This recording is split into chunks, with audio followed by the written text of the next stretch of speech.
বর্তমানে খুবই ভাইরাল একটি কেক হচ্ছে ক্যান্ডেল থিম কেক, সবাই তৈরি করছে। আমার কাছে মনে হলো আমি একটা তৈরি করে দেখি কেমন লাগে।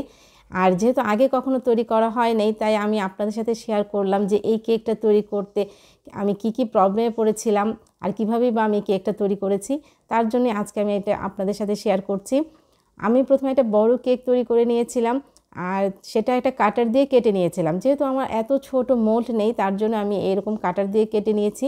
আর এই কেকের যে কাটারটা ছিল সেটা ছিল 3 ইঞ্চির চেয়ে একটু বেশি। আর এগুলা যেহেতু অনেক ছোট একটা কেক এবং হাইট কেক, তার জন্য যখন আমরা এটাকে স্মুথ ফিনিশিং আনতে যাব তখন কিন্তু কেকটা অনেক নড়ে। তার জন্য আমি বোর্ডের মধ্যে চকলেট গানাশ দিয়ে নিয়েছিলাম। তারপরেও কিন্তু সেটা সলভ করা যায়নি। যখন আমি এটাকে স্মুথ ফিনিশিং আনার চেষ্টা করছিলাম তখন কিন্তু এটা নড়ছিল। খুব আলতো হাতে এই কাজগুলো করতে হচ্ছিল। আর মাঝখানে আমি একটা স্ট্র দিয়ে দিলাম। আর যখন আপনার স্ট্র দিবেন একদম কেকের সমান সমান রাখবেন না, প্রায় 1 ইঞ্চির মতো ছোট স্ট্রটা কেটে মাঝখানে দিয়ে দিবেন। ক্যান্ডেল থিমের এই কেকগুলো দেখা যায় এক একজন এক এক কালারের তৈরি করে থাকে। আজকে আমি যে কালারটা তৈরি করেছি হোয়াইট ক্রিমের সাথে সামান্য পরিমাণ ইয়েলো কালার মিশিয়ে এই কালারটা তৈরি করে নিয়েছিলাম। আর যেহেতু এটা খুবই হালকা কালার ছিল, তার জন্য আমি টুথপিক দিয়ে কালার নিয়ে তারপরে হোয়াইট ক্রিমের সাথে মিশিয়েছিলাম।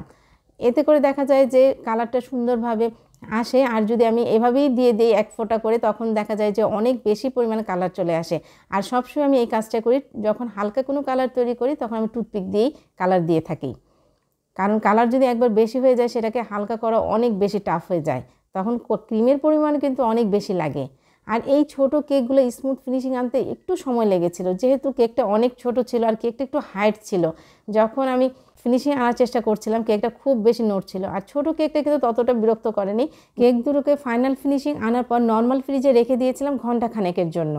আর এইখানে যে চকলেট গানাশটা দেখতে পাচ্ছেন, এই চকলেট গানাশটাতে আমি নর্মাল যে আমাদের একটা রেশিও থাকে 100 গ্রাম চকলেটের সাথে আমরা 50 গ্রাম দেখা যায় হুইপ ক্রিম ইউজ করে তারপর এই গানাশটা তৈরি করে থাকি। কিন্তু এই গানাশটা আমি যেটা করেছি একটু ঘন গানাশ তৈরি করেছি, কারণ ওই গানাশটা যদি তৈরি করা হতো তাহলে অনেক বেশি লিকুইড হয়ে যেত। এখানে দেখা গেছে যে আমার চকলেটে যে আমি হুইপ ক্রিমটা এখানে ব্যবহার করেছি খুবই অল্প পরিমাণে ব্যবহার করেছি। রেশিও ছিল হচ্ছে 100 গ্রামের সাথে মনে হয় আমি 20 গ্রামের মতো হুইপ ক্রিম এখানে ব্যবহার করেছি। প্রথমবার চকলেট ড্রিপটা দেওয়ার পর আমি নর্মাল ফ্রিজে কিছুক্ষণ রেখে তারপর আবার দ্বিতীয়বার ড্রিপটা দিয়েছিলাম।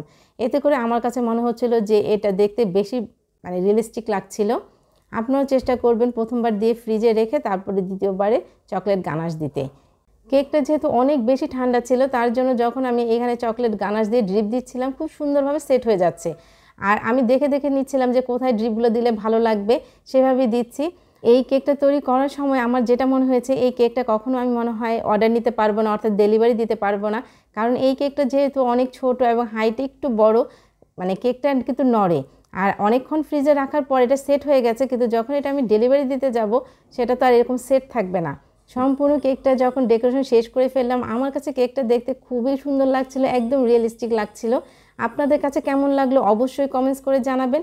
সবাই আমার এই পেজটাকে ফলো করবেন, লাইক দিয়ে আমার পাশে থাকবেন। আল্লাহ হাফেজ।